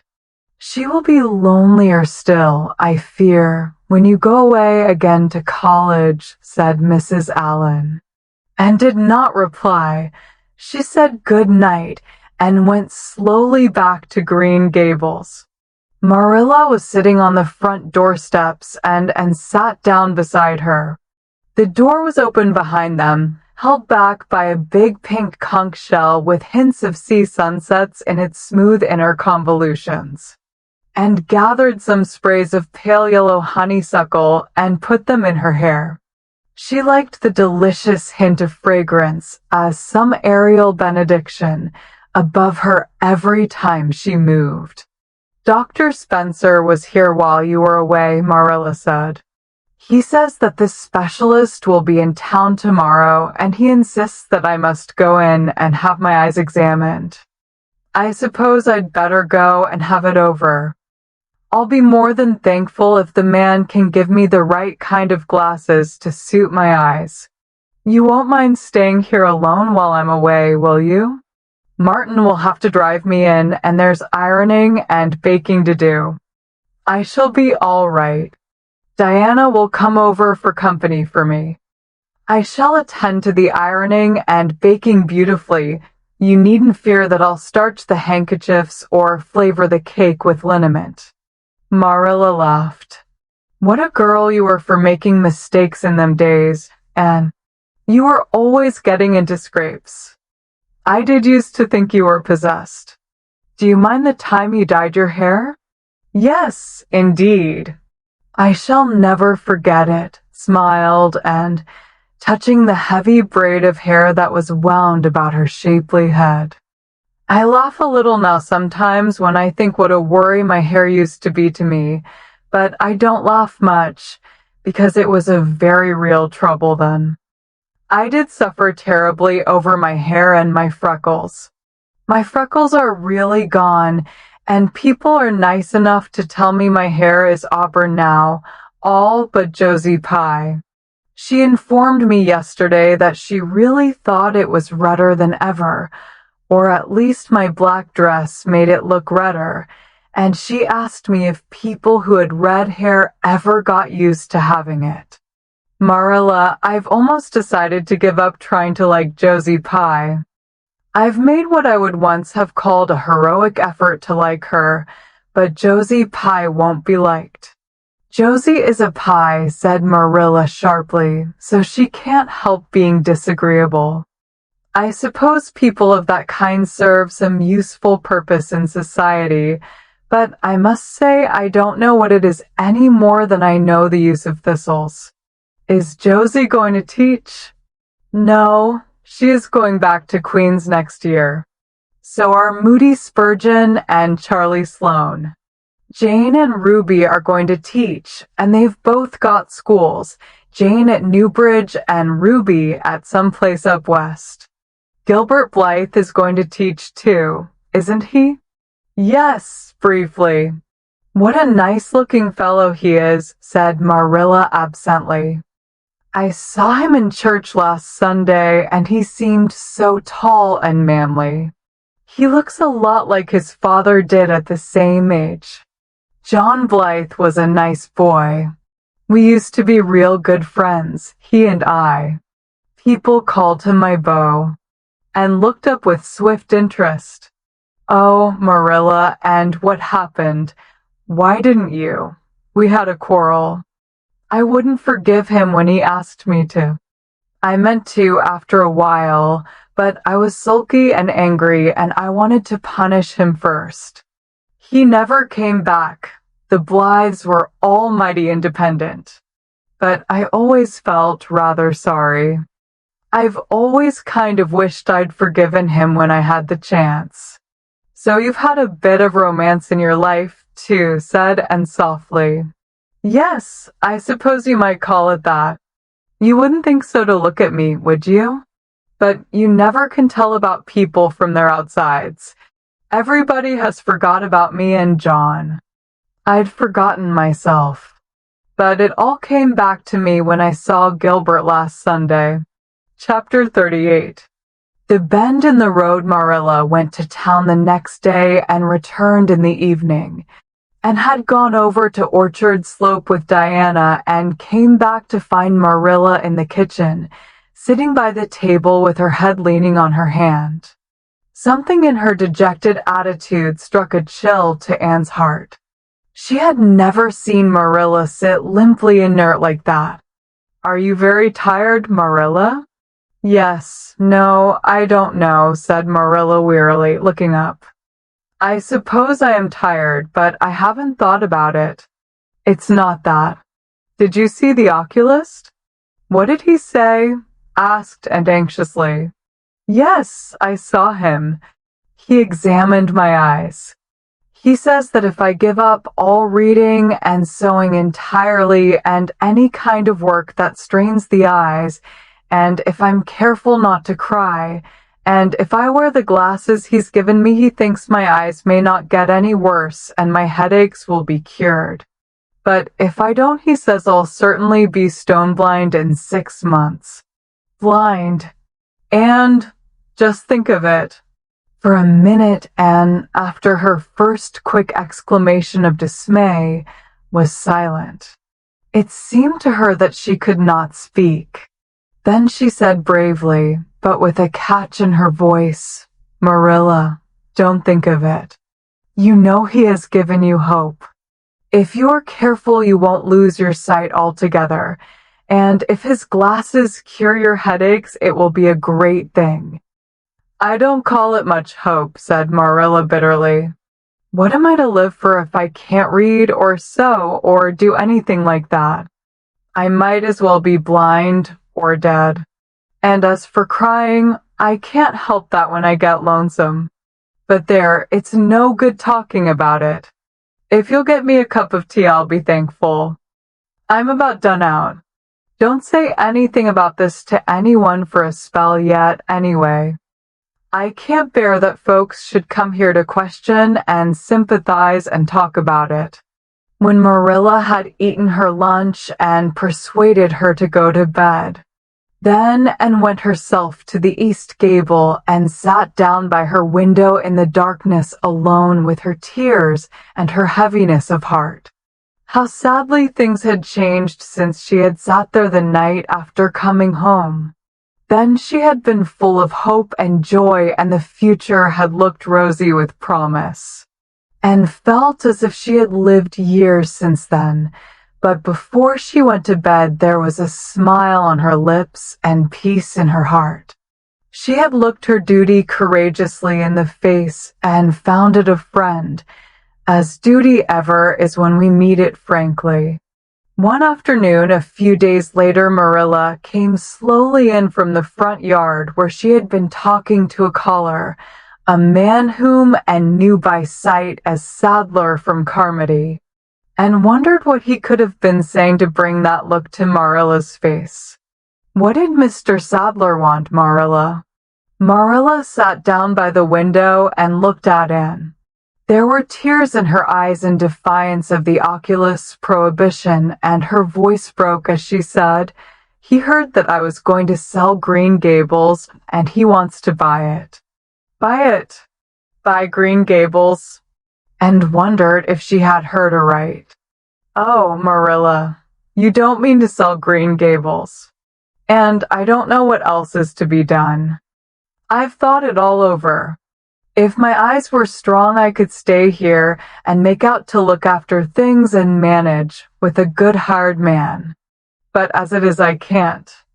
I may lose my sight altogether, and anyway I'll not be fit to run things. Oh, I never thought I'd live to see the day when I'd have to sell my home.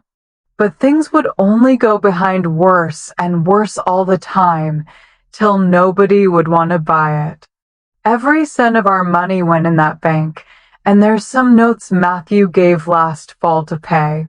Mrs. Lynde advises me to sell the farm and board somewhere, with her I suppose. It won't bring much, it's small and the buildings are old. But it'll be enough for me to live on, I reckon. I'm thankful you're provided for with that scholarship, and I'm sorry you won't have a home to come to in your vacations, that's all, but I suppose you'll manage somehow. Marilla broke down and wept bitterly. You mustn't sell Green Gables, said, and resolutely. Oh, and I wish I didn't have to. But you can see for yourself. I can't stay here alone. I'd go crazy with trouble and loneliness. And my sight would go, I know it would. You won't have to stay here alone, Marilla. I'll be with you. I'm not going to Redmond. Not going to Redmond. Marilla lifted her worn face from her hands and looked at Anne. Why, what do you mean? Just what I say. I'm not going to take the scholarship. I decided so the night after you came home from town. You surely don't think I could leave you alone in your trouble, Marilla, after all you've done for me. I've been thinking and planning. Let me tell you my plans. Mr. Barry wants to rent the farm for next year, so you won't have any bother over that. And I'm going to teach. I've applied for the school here, but I don't expect to get it, for I understand the trustees have promised it to Gilbert Blythe. But I can have the Carmody School. Mr. Blair told me so last night at the store. Of course, that won't be quite as nice or convenient as if I had the Avonlea School. But I can board home and drive myself over to Carmody and back, in the warm weather at least. And even in winter, I can come home Fridays. We'll keep a horse for that. Oh, I have it all planned out, Marilla. And I'll read to you and keep you cheered up. You shan't be dull or lonesome.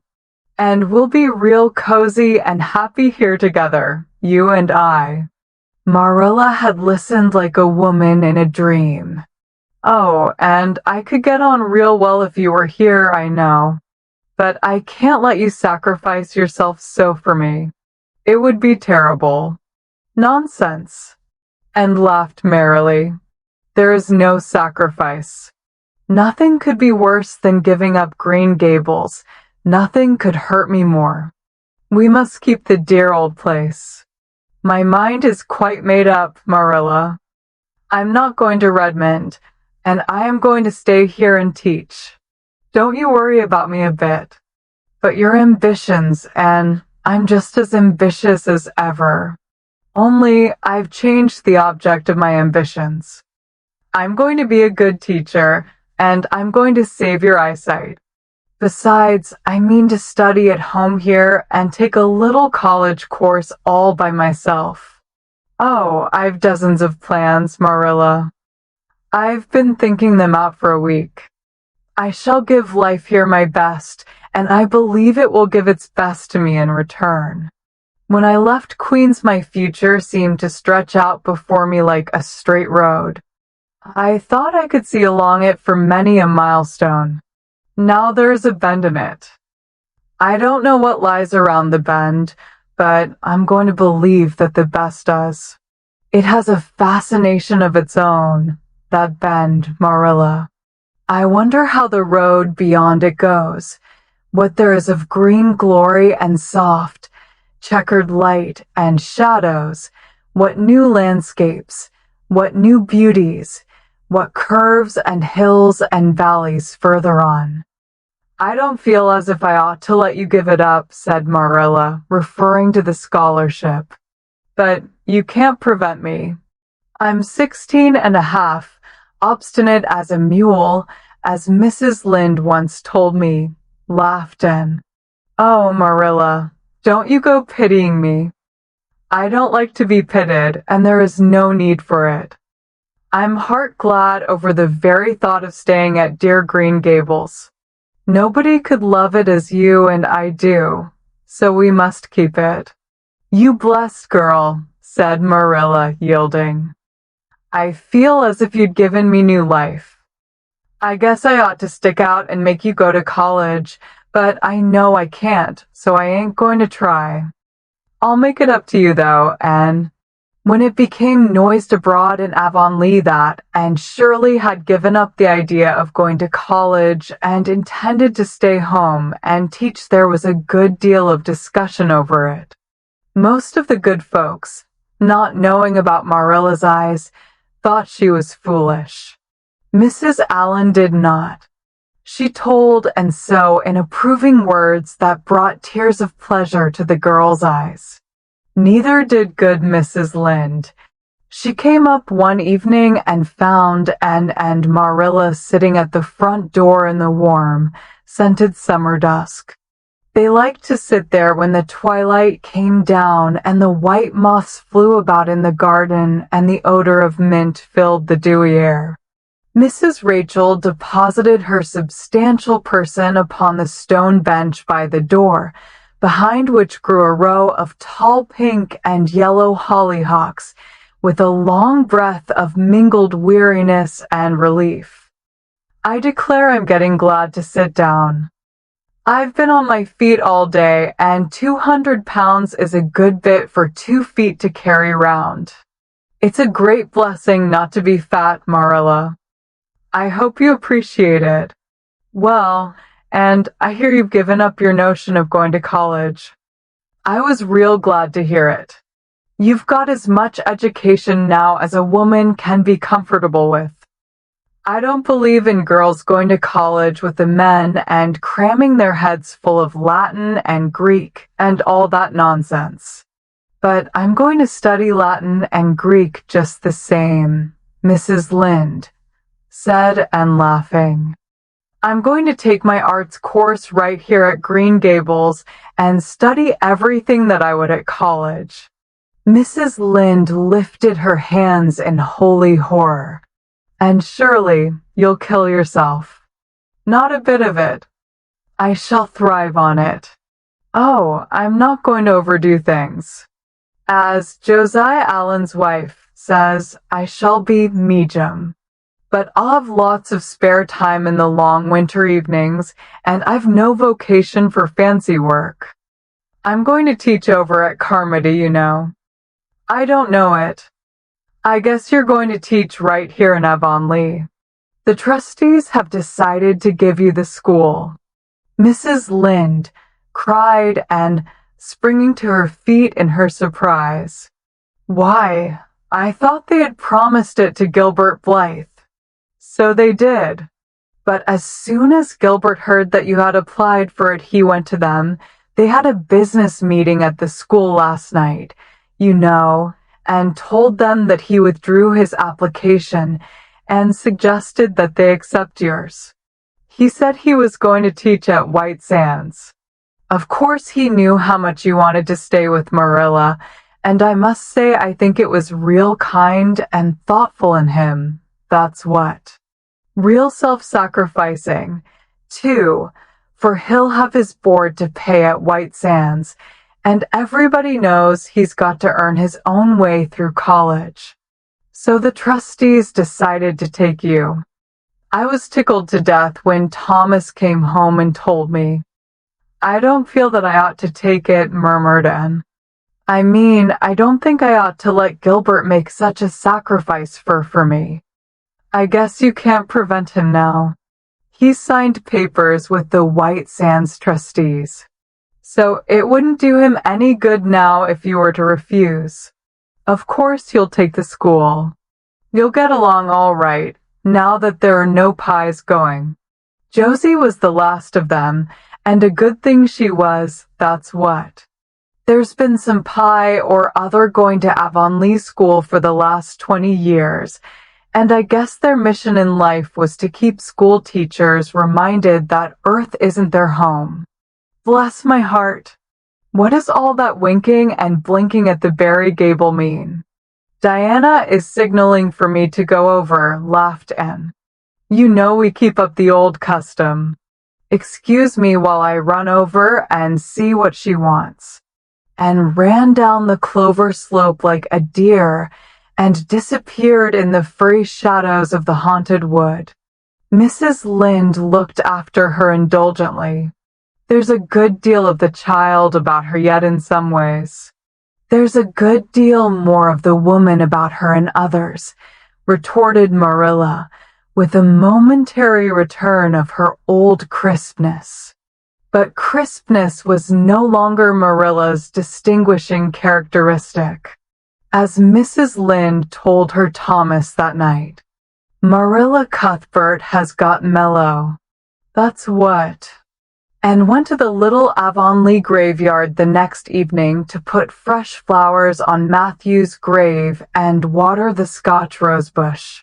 She lingered there until dusk, liking the peace and calm of the little place, with its poplars whose rustle was like low, friendly speech, and its whispering grasses growing at will among the graves. When she finally left it and walked down the long hill that sloped to the lake of shining waters, it was past sunset, and all Avonlea lay before her in a dreamlike afterlight, a haunt of ancient peace. There was a freshness in the air as of a wind that had blown over honey-sweet fields of clover. Home lights twinkled out here and there among the homestead trees. Beyond lay the sea, misty and purple, with its haunting, unceasing murmur. The west was a glory of soft mingled hues, and the pond reflected them all in still softer shadings. The beauty of it all thrilled Anne's heart, and she gratefully opened the gates of her soul to it. "Dear old world," she murmured, "you are very lovely, and I am glad to be alive in you." Halfway down the hill a tall lad came whistling out of a gate before the Blythe homestead. It was Gilbert, and the whistle died on his lips as he recognized Anne. He lifted his cap courteously, but he would have passed on in silence if Anne had not stopped and held out her hand. "Gilbert," she said, with scarlet cheeks, "I want to thank you for giving up the school for me. It was very good of you, and I want you to know that I appreciate it." Gilbert took the offered hand eagerly.